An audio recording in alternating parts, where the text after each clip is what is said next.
Hello everyone, welcome to the editorial analysis of the Shankar IAS Academy brought to you by the Media team. And these are the topics for discussion. So the first article titled The Three Language Debate from the Hindu discusses about the implementation of the three language policy from the National Education Policy of 2020.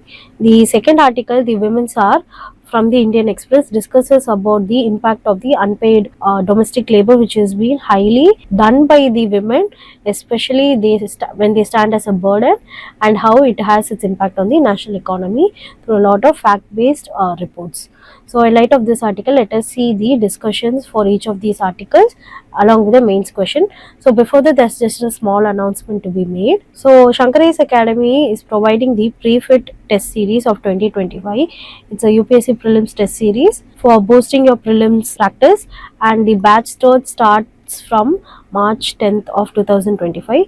So for further details, you can scan in the code or you can further visit the website. So now without any delay, let's get into the articles discussion one by one.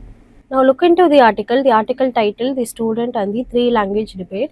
So here the article discusses about the three language formula by the NEP, which would be implemented soon in the schools. So here the article basically criticizes about how there needs to be more focus on providing foundational education and quality teaching, where they should be the priority and not having focus on having language prioritization. So in light of this article, let us see its impact on how, if implemented, it would have its focus on the students and the public schools. Critically analyze three language policy under the NEP 2020, discuss its potential benefits, challenges in the context of India's linguistic diversity and educational landscape, suggest measures for its effective implementation. Now first let us see what is three language policy here. According to the National Education Policy of 2020, the three language policy's objective is to promote multilingualism and preserve the India's linguistic diversity. So here the ultimate aim is to promote India's cultural linguistic diversity and promote multilingualism through the languages.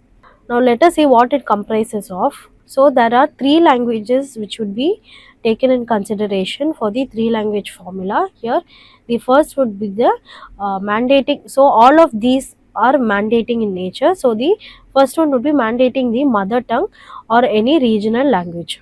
So here the medium of instruction in the schools until the grade 5, which can be preferably sometimes until grade 8, would be in their own mother tongue or in the any regional languages they prefer. Now looking into the second language, here Hindi can be taken as their second language in non-Hindi states, whereas in other Hindi states there is preference of regional languages which can be taken also. So here mandating of Hindi as well as mandating of regional languages, preferably in non-Hindi states as well as in Hindi states, can be taken in second language. Now looking into the third language, here mandating of English or other modern Indian languages would be part of the three language formula. So these are the languages which are comprised in the three language policy. So now let us see how is the second language is being chosen. Here state has the ultimate autonomy to have the students to choose languages based on their preference. So it would be the state's policy for the students to be choosing second language according to their priority and preferences. So the key rules comprises at least two or more languages must be Indian in the second language. Here when it comes to Hindi speaking states, they can learn regional languages, for example Tamil, Telugu, Bengali and so on.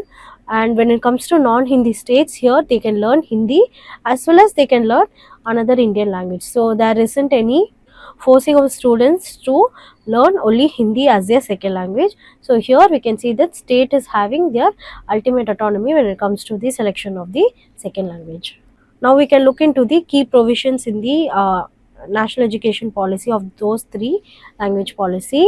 First is their nature of flexibility. So here there is no language imposition, and here the states can adapt based on the needs of the students in itself. There is no Hindi compulsion here. Hindi is just an optional language for the non-Hindi states also. So we can see how Hindi is not being prioritized here. Next is having the regional autonomy. Here states have the ultimate design formula to select their linguistic preferences according to their linguistic demographics. Now looking into the positive impacts first, having a major and primarily a cognitive development. When anyone knows a language, it kind of boosts their memory, brings in problem solving, and brings in the initiative of creativity in the students. Then there are looking into learning outcomes, their mother tongue is being improved to more of comprehension, and it helps in the preservation of the mother tongue. Next is having social integration. As we all get to know different languages, it brings in the fostering of national unity. And finally, it aligns with our linguistic diversity, where according to article 29, brings in preserving of the heritage and cultural heritage when it comes to language diversity. Now looking into the negative impacts also, first is implementation challenge. So here, even though there are different languages present to learn, the teacher and the resource shortages are very less, especially in areas of rural and especially communities of tribal areas where the teacher shortages are very less. Next, looking in regional oppositions, here states like Tamil Nadu reject the Hindu imposition. The next negative impact would be having students resistance in itself. Here, for students, having to learn a third language can be seen as a burden in itself. And looking into linguistic imbalances, so according to the Ministry of Education report 2023, here there are more of dominance of major languages, which can hinder the prevalence of other regional and minor languages as well. Now looking into suggestions and solutions, first we need to enhance the teacher training. We need to bring in specialized B.Ed programs for multilingual education for teachers to get skill training, and recruiting rural as well as tribal teachers according to the community needs, and finally using digital training platforms. So here it can be usage of technology as well. So this leads to the improvement of infrastructure. For example, language labs, smart classrooms, regional textbooks can help them to have more interest in learning a language. So for here in Tamil Nadu, we can take in the example of Samachir Kalvi, and we can also take the example of technology when it comes to AI based apps, e-learning portals, bilingual content. For example, you can take edutech companies. And we have seen, especially in the time of COVID, we have seen how there are a lot of e-learning platforms which have had its rise. Now looking into the part of incentives, we can give in scholarships for regional as well as tribal languages who are selecting it, and also we can bring in state exchange programs where different students of different states will have the interest on learning different and regional languages. And finally, having policy monitoring. Here there needs to be a national body for tracking all of the gaps related to linguistic diversity, and having regular assessments and feedback. So looking into the next article titled The Women's Hour, here it discusses about the unpaid domestic labor which has been burdened mostly on women compared to men, and how it is important to quantify that unpaid domestic labor, especially when it comes to the national development and the economic development of our country. So here women spend a disproportionate amount of time on unpaid chores. Its repercussions risk being both economic and social. So, according to the Time Use Survey 2024, a report released by the Ministry of Statistics and Program Implementation, here women spend more time in unpaid industry at home compared to men.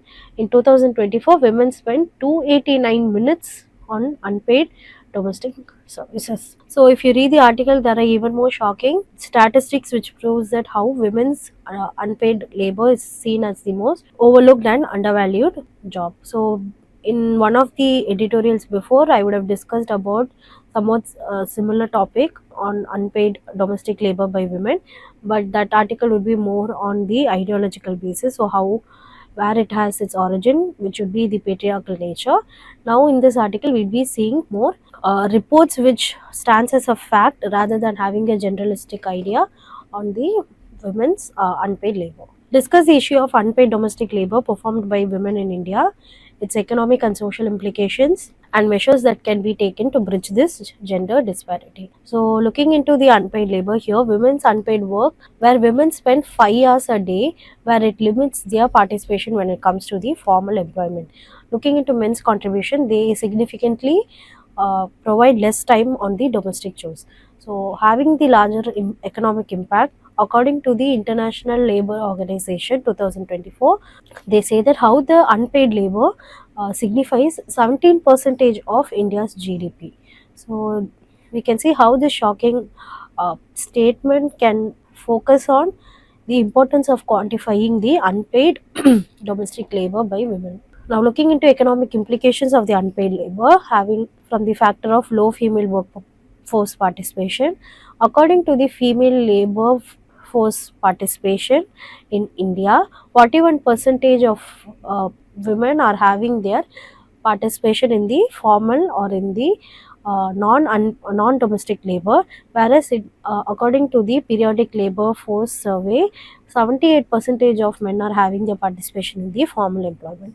So here we can see how there is gender disparity. We can see how there is wage disparity and job security, as women they prefer to be more in unpaid work, as there are more low paid as well as informal jobs available for women, and it ultimately brings in the gender wage gap, where according to the World Economic Forum of 2023, there is almost a shocking 25% of difference, where women are having the gender wage disparity to 25%, and it is the 75% of the men's population who are getting the larger income in comparison to the same work. So countries like China and US, they have higher female labor force participation due to better childcare as well as gender equal policies.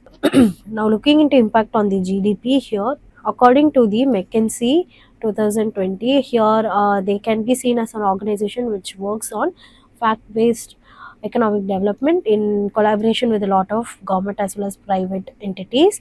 So, according to them, if there is equal workforce participation of women also, there is contribution of almost 700 billion to India's GDP by 2025. So here the concept of second shift is nothing but how women are working in both the jobs, formal jobs as well as in the informal jobs, that is the domestic labor, where this second shift can hinder the economics inclusion. Now, looking into these social and cultural consequences, we all know that how reinforcement of gender roles is being done by traditional norms, where women are more into domestic work and men are into more paid employment, and how the idea works there. And having stigma against working women persist, having limited career advancement, where women opt for part-time or less demanding jobs, where there is fewer leadership opportunities, as we have seen the glass ceiling effect also, and how sometimes glorifying motherhood can bring in a motherhood penalty, where they are having lower wages and promotions due just because they are pregnant in nature. So we can see how biology also plays an important role. And looking into psychological and health burdens, of course there are burnout, stress and health issues due to the unpaid labors. We can see how, for example, there's an article on how the heat waves in India and how the climate change has a health issues for women who are standing for hours in the kitchen. And looking into the other factors, social, they can bring into social isolation from lack of personal growth and leisure. Now, looking into measures here, first we can use time use surveys. First, we need to quantify the unpaid labor. So, for example, countries like Norway and Sweden, they have brought in the policy of national income accounting. So, including the unpaid labor in the national income accounting can enhance economic development and monetizing the same. Looking into the GDP calculations here, incorporating the value of household work like countries like Canada and Australia. So here the Niti Aayog can bring in the policy adaptation of such countries. Looking into shared domestic responsibilities here, in the factor of paternity leave, countries like Sweden and Finland provide paid paternal leave, so India can also adopt the same. Here more than 15 days, here India can adopt, providing paternal leave for the father, where they can expand this 15 days Looking into having behavioral change, we can see many ads, we can see many campaigns like Share the Load by the Ariel and Equipment Project by Japan, where their preference is given on caregiving men. Now, looking into policies to enhance women's workforce participation, first looking in the childcare and elderly care support, we need to bring in affordable creche and elderly care center. So creche are nothing but it's like a daycare where they can send their kids till the time of their work and they can take their kids back again. So, looking into the Maternity Benefit Amendment Act of 2017, here 26 weeks need to be a paid leave. So, here this act can also be extended to benefits who are into the caregiving also. Now, looking into flexible work arrangements, here we can bring in the importance of having remote work and part-time jobs and hybrid models for women who are in their maternity leave. So here, for example, in countries like Germany and Netherlands, they are bringing the right to part-time jobs. Looking into skill development and economic independence, under the Ministry of Rural Development, the Deen Dayal Upadhyaya Antodaya Yojana, it's an initiative where there is self-help groups for women and incentives present. This acts as a strong skill development for economic independence, expanding the STEM, science, technology education, engineering and mathematics. Here it expanding the STEM education for high paying fields, especially women being involved. Looking into other legal and financial reforms, first the household work need to be as a criteria for social benefits, and it should be recognized as a social benefit. For example, in Tamil Nadu, the initiative of Magalir Urimai Togai, where 1,000 rupees are being given per month for the homemakers, and bringing in similar schemes nationally would improve the reform. Encouraging women entrepreneurs, for example, Mudra Yojana, where there is collateral free loans for women, and finally, it increases the microfinance support and financial inclusion.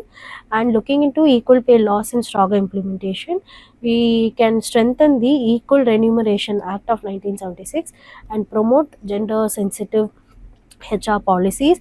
We also know how in education there is even more inclusion of curriculum related to gender sensitive inclusion. And for example, you can see success stories from India. For example, SEWA, Self-Employed Women's Association. Here it empowers rural women and it advocates for even more fair and general wages. And the most famous mission, which is Kerala's Kudumbashree, where they stand as a community-based microfinance organization where they bring in programs for women for financial inclusion. Thank you so much for watching this video. I hope you are at the end of this video. Don't forget to give a like, comment and a share. And to further not to miss any other content, subscribe to our channel. Thank you and have a nice day.